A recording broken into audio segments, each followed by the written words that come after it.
Well, hello and welcome to all of our viewers around the world. I'm Fiona Lang-Sharp, IBCLC Director of Communications and MC here at Gold Learning.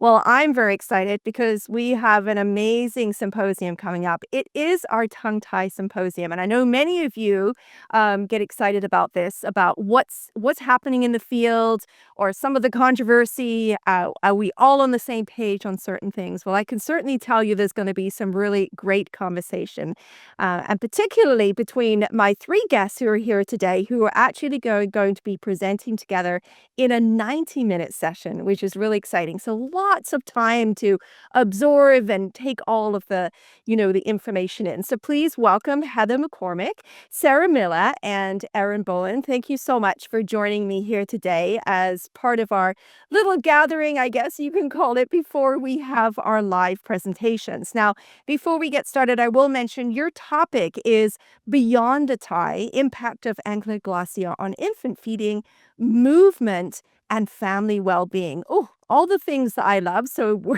you're in good company today, ladies. So thank you for joining me.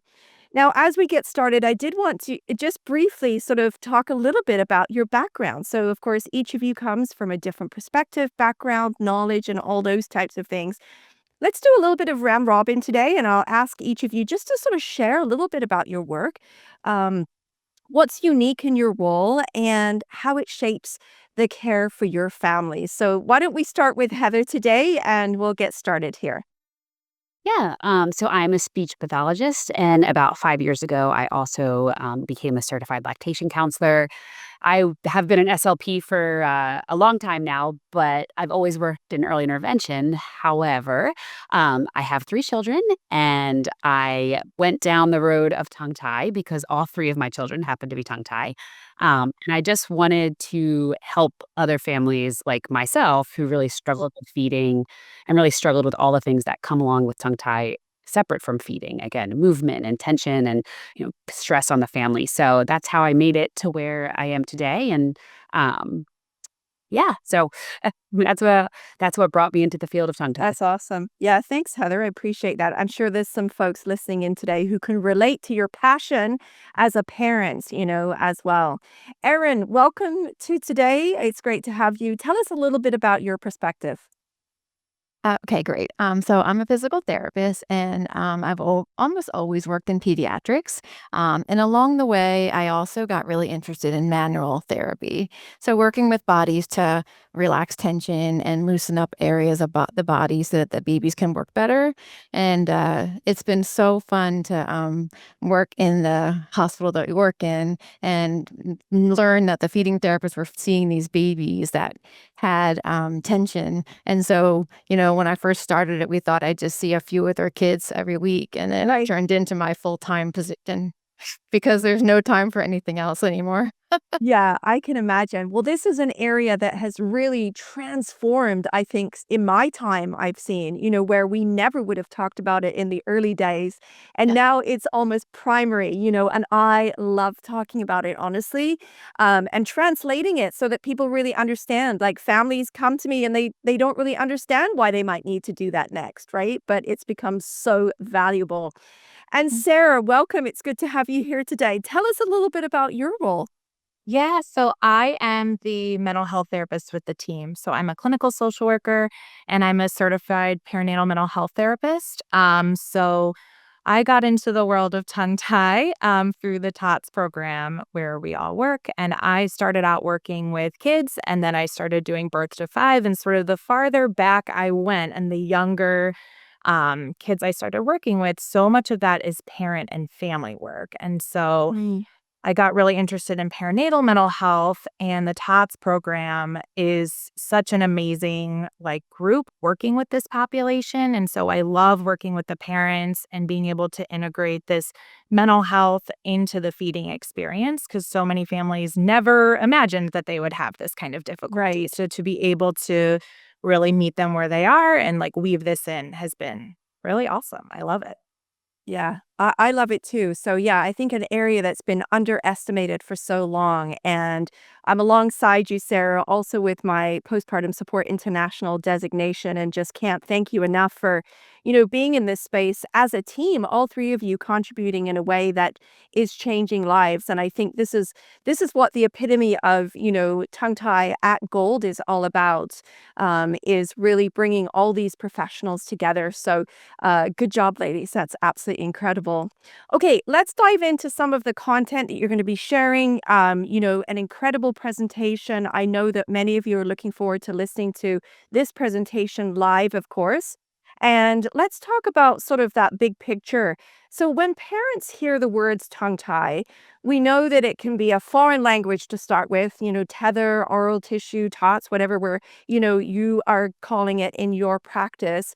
Um, and they might, come to you recognizing that they have a problem, but the tongue tie part, all of a sudden becomes the complexity of it. So, can you tell me what's the impact that you think families or even professionals don't always realize in this way when they're dealing with families right away? And again, we'll start off with Heather. Yeah, so I think Sarah could talk a little bit more to this, but I think the big thing that a lot of professionals or even pediatricians might not recognize is the impact of tongue tie and feeding difficulties on the family and on the relationship Mm. between the baby and the parent. A lot of these families come in and they feel almost detached from their infant because they feel like they Right. can't fulfill their needs, and this journey that they expected to be on um, is so different than they had hoped for. So I think everyone thinks about like fixing the tie and fixing the feeding, but we have to make sure we're supporting the whole family unit and supporting the baby and the parents. Ooh, yeah, that's such a good point as well. And Erin, where do you come into this part of the picture when families are sort of maybe in that sort of they're a little bit stunned of what's happening, and again, maybe you're sort of, teaching them or wanting to teach them. How do you approach it? I start with asking questions about what issues they're having with their babies and their posture, and start to Mm, tease out, where their tension in their body is, and then they'll start realizing, oh, right, they do that a lot, or they do that. So I sort of slowly bring up the topics and tie them all together, and yeah. then we connect it to maybe how that's related to their feeding difficulties. Yeah, that's amazing. Yeah, it's so interesting. Once you open up that conversation, I think there's almost a bit of relief because they're like, oh, yeah, my baby Mm, does that. And, mm, so you're painting that picture that they can recognize.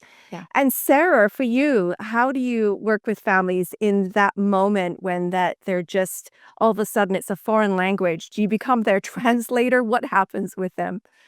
So I think when they come into our clinic, it can feel so overwhelming to them, but also a relief when they're here. Cause I think Right.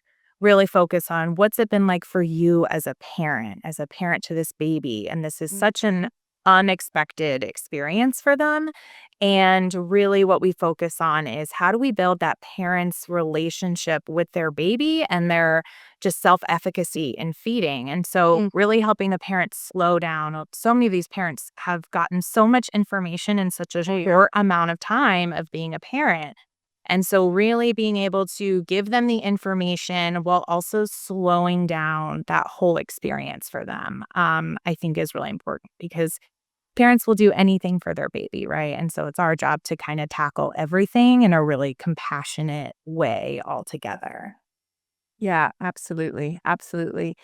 So I'm going to tease out this question I have for you a little bit, Heather, as well, because I want to talk a little bit about, once you've got them on board and they've sort of accepted where they're at, and you now are communicating with them what you want to do next. How do you balance that out with their perhaps because we've talked about this before in the gold space, and I'm sure you have too, the readiness of the family, the emotional well-being and all those types of things. Heather, how do you manage that? Once you've got them on board, you're in the process of, clinical with them, but how does that work out with those challenges as well? Yeah, so when a family comes in, in their initial evaluation or, once we've given them all their information, part of that is that I always ask families, what is your feeding goal for your baby? Mm, I'm a lactation counselor. I love breastfeeding. I think it's amazing, but it's not always the goal for the family. And maybe it's combo feeding or maybe it's bottle feeding and pumping. And so our job is to make sure that we're meeting the goal of the family. And that's Mhm. really an important part of that initial assessment and that initial treatment session, just making sure that we're on the same page and that they feel supported in what is best for their family. Yeah. It's a real challenge, I think, because we all come in with our bias. I mean, when it comes to certain aspects of feeding, right? And I think sometimes we see more potential than they do. And, it just depends, I guess, where they've all begun, on their journey. Erin, the same for you. Tell me a little bit about, once you sort of have the family, you've captured their attention, you're working with, but how do you pace them through that? Sometimes I see burnout early on, in the process. So how do you sort of keep them engaged and know that there is sort of light at the end of the tunnel? I think each session I ask them what went well for that last week or last 2 weeks, and what are you Mhm. still having problems with, to try to start breaking down what might be helpful for them to make them feel a little bit more relaxed about the progress. And then I really try to work with the feeding therapist to kind of work together to explain, well, this issue with their neck tension is probably part of why the feeding is difficult when you breastfeed on the left side versus the right side. And I try Right. to support them in that way, um, and give them something to do each time that based on their needs. Sometimes parents want it all at once, and some people I really have to pace them and just give them a couple home exercises to do each time. Right. And that's kind of based on their feedback and their look in their eyes, kind of gauging the session as it goes along. Yeah, absolutely. That reminds me of some of the families. I'm working with a family right now, which I mean, they're just so I feel like I'm always so blessed with all the families that I work with. I'm sure you guys are too. But for you, Sarah, I wanted to ask you about that hyper focus that you see in families where it sometimes they neglect other things that are going on with the baby and themselves. And so I'm wondering how do you manage that and look at that sort of whole picture of their well-being, because I know that's something that you really work with. So tell me a little bit about, how to sort of, navigate that a little bit with them as well. Yeah, absolutely. We do see that so much. And oftentimes, like by the time they're coming and seeing a feeding specialist or a lactation counselor or our team, sometimes this is even before their first postpartum appointment, right? So we really are some of like the first providers really being like, hey, how are you? How are you feeling physically? What does sleeping look like for you? I never ask a family, how many hours of sleeping are you getting? It doesn't matter. I say, what's it been like for you? How much are you sleeping? Tell me about what eating looks like for you. I think also it's really about for these parents, like I always say, like playing the long game, being very like consistent and calm, because they are so urgent to talk about their baby and their feeding needs that sometimes we do have to ease into, really reflecting back like what they're going through. But hearing first their main concerns and then being able to ease into their own needs because it can feel scary talking about your own postpartum needs and how hard it is. And so it is like kind of the dance that we do with families. Yeah. Oh, that's incredible. I feel like I've got the dream team right in front of me getting all my getting all my answers, and but I hope folks have loved listening to you as well. Just quickly before we go, we'll do a bit of a rapid fire here. What's one thing that you're really looking forward to sharing, Heather, about your presentation? I think the impact of tongue tie on palate shape and airway development, that's a big fun thing to talk about. Big fun topic for you. That's wonderful. And Erin? How important it is to decrease their fixing or their stiffness patterns to optimize how well they can use their tongue to suck, and also to optimize how well they develop their motor skills.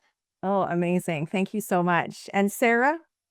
How you can always weave in mental health in any interdisciplinary setting, even if there's not a mental health person there. How strategies that you can have mental health in any feeding setting.